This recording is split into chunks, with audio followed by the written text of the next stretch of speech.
Chances are the majority of the drawings you'll be printing in a production environment will not be plotted at 1:1 scale.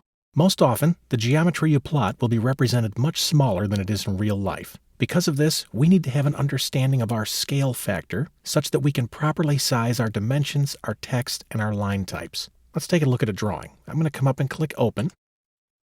And I'm going to look inside my Chapter 15 folder, inside the Exercise Files directory. And I'm going to come down to drawing number 7, Calculating Scale Factor. We'll highlight this guy and we'll click Open. Now on my screen is an architectural example. This is a floor plan of a single-family home. I'm going to zoom in on the master bathroom area. We'll pan this guy to the middle of our screen. Notice that I've added a call-out for a specific fixture I'd like to use in this bathroom. Now that call-out reads great on screen. Let's take a look at the layout. I'm going to come down and click on my layout. I happen to have one set up for an 8.5 by 11 sheet with a title block, and I have a viewport cut, and it's scaled such that what I see within the viewport will measure 1/16 of an inch equals a foot. Let's zoom in on that same master bath area. We can't read the text because, unfortunately, when I put in my text, I wasn't considering the scale of my plot. This is why our scale factor is important. If we understand our scale factor, we can properly size our text, our dimensions, and our line types. Let's take a second and talk about how to calculate our scale factor.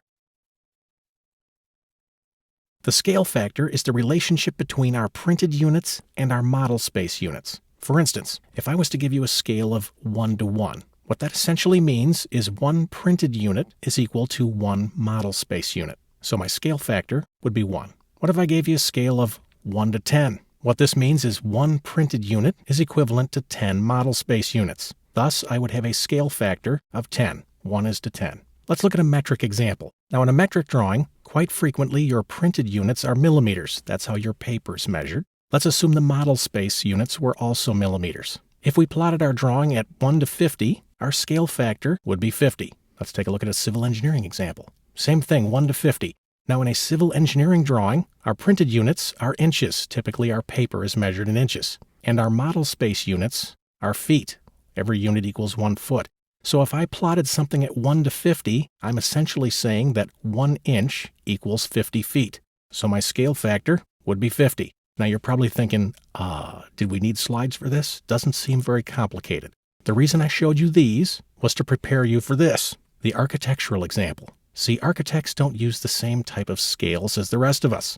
They use fractional scales. This is an example of a typical architectural scale. 1/4 of an inch equals a foot.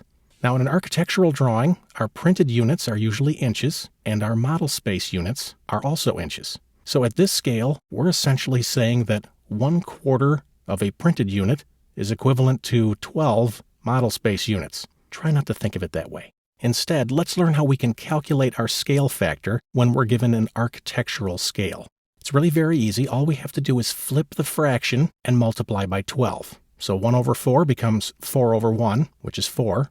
4 times 12 is 48. So our scale factor is equal to 48. Let's try another one. Another standard architectural scale, 1/8 of an inch equals a foot. What's my scale factor? If I flip my fraction, it becomes 8/1, which is 8. 8 times 12 equals 96. So I have a scale factor of 96.